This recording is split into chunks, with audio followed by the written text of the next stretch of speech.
스털링, 무드릭으로 대표되는 돌파를 주무기로 하는 첼시의 윙어들이 있지만 콜 파머는 플레이메이킹이 가미된 날개 자원입니다. 파머가 자신에게 공이 오기 전에 빈 곳을 한번 봅니다. 직접 공을 끌고 가는 게 아닌 뿌려주거나 찔러줄 곳을 찾는 거죠. 공을 잡고 반대편 스털링에게 깔끔한 패스를 전개합니다. 스털링은 공을 편안하게 잡게 되죠. 이번 경기에서 반대에서 반대로 찢어주는 파머와 스털링의 커넥션이 자주 나오게 됩니다. 파머는 때로는 중앙 쪽으로 내려와서 플레이메이킹에 가담합니다. 실바가 공격적인 전진 패스를 할 수 있게 공을 받으러 움직여주는 파머입니다. 실바에게 받은 공을 잡고 또 스털링을 보게 되는데요. 드리블러 스털링과 플레이메이킹이 되는 파머의 양날개 조합이 후라이드 양념 반반처럼 맛있는 조합입니다. 파머는 안쪽으로 띄워주면서 스털링에게 두 개의 선택지를 만들어줍니다. 파머에게 패스해도 되고 패스하는 척하면서 안쪽으로 접어 슛해도 되는 거죠. 스털링은 후자를 선택하지만 회심의 가마차기가 빗나갑니다. 솔직히 엄청 아쉽진 않았는데 골키퍼를 놀라게 할 정도는 되는 슛입니다. 이 장면도 파머가 새로운 유형의 날개라는 걸 확실히 알리는 장면인데요.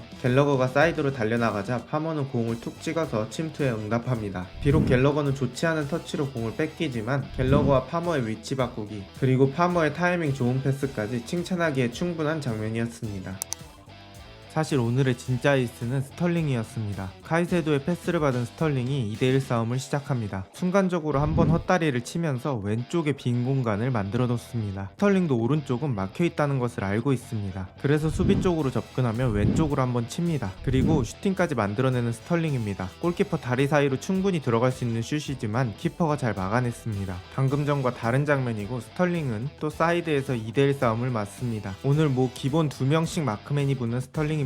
아까와 거의 비슷한 패턴인데 돌파하다가 헛다리로 템포를 한번 죽이고 왼쪽으로 치고 나갑니다. 왼쪽 공간을 뚫고 박스 안까지 접근한 스털링은 안쪽에 크로스를 넣어주는데 알다일의 무릎에 맞고 굴절됩니다. 근데 굴절된 공이 키퍼의 키를 넘기죠. 이런 크로스는 물론 연결되면 좋겠지만 누군가를 특정해서 노리고 올리는 크로스가 아닙니다. 이런 식의 장면을 만들거나 세컨볼을 얻거나 해서 페널티 박스 안을 혼돈의 장소로 만들려고 하기 위함입니다. 이 장면에서 알 수 있는 건 스털링의 오늘 컨디션이 2명쯤은 감당이 가능하다는 것입니다. 1대1 상황, 스털링이 또다시 2명 사이에서 드리블을 시작합니다. 수비와 거리를 좁힐 땐 느린 스텝으로 접근하다 한 번의 속도 변화를 주며 수비를 따돌립니다. 축구는 11명이 하는 팀플레이이지만 무조건 1대1 능력이 필요할 때가 있는데 이 장면이 바로 그런 상황입니다. 이건 스털링이 그냥 순수 1대1로 이긴 겁니다. 박스 안에서 걸려 넘어진 스털링은 PK를 얻어냅니다. 동점 상황에서 흐름을 바꿀 값진 PK를 얻어냅니다. 이 PK는 파머가 마무리를 하고 첼시는 2대1로 달아나게 됩니다. 카이세도와 갤러거가 탈취한 공에서 시작된 역습입니다. 스털링이 공을 받을 수 있게 센터백과 일정 간격을 유지하며 뜁니다.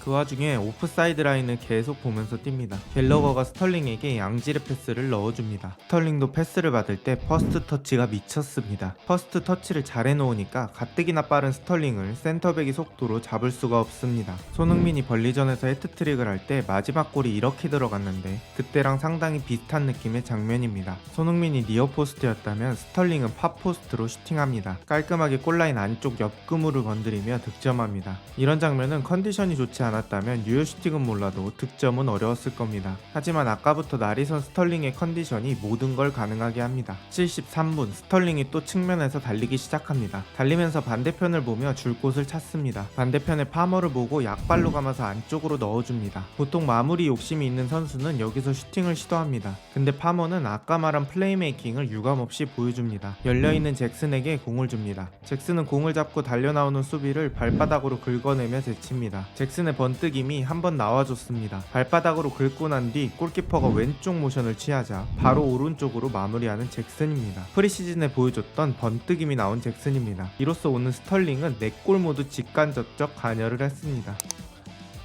이러한 스털링의 활약엔 숨은 1등 공신이 있었습니다. 바로 2천억의 사나이 모이세스 카이세도입니다. 쿠크렐라가 엔조에게 그리고 엔조가 시야가 열린 카이세도에게 줍니다. 카이세도는 잡지 않고 스털링에게 공을 바로 전개합니다. 이 패스가 스털링의 위협적인 돌파의 시작점이었죠. 전 카이세도의 수비 능력 중 예측 능력을 정말 높게 보는데요. 벌리 빌드업 장면에서도 미리 선수를 봐두었다가 공이 그쪽으로 가자마자 튀어나갑니다. 마침 패스가 또 짧았던 탓에 공을 가로채는 카이세도입니다. 이 장면은 스털링의 PK 획득 장면이 시작점이 됩니다. 카이세도의 결정적인 스틸이 한 번 더 있었습니다. 로버츠에게 공이 올 때 다시 카이세도는 출발합니다. 마침 로버츠의 퍼스트 터치가 길었고 카이세도는 그 틈을 놓치지 않고 어깨를 넣습니다. 카이세도가 태클까지 하며 루즈볼을 만들고, 이 장면 역시 스털링의 왼발골의 시작점이 됩니다. 첼시는 이처럼 여러 선수들의 활약 덕분에 4대1 대승을 거둡니다. 11월부터 시작되는 토트넘, 맨시티, 뉴캐슬, 브라이튼, 맨유와의 5연전이 돌입되기 전에 승점을 많이 따야 하는 첼시는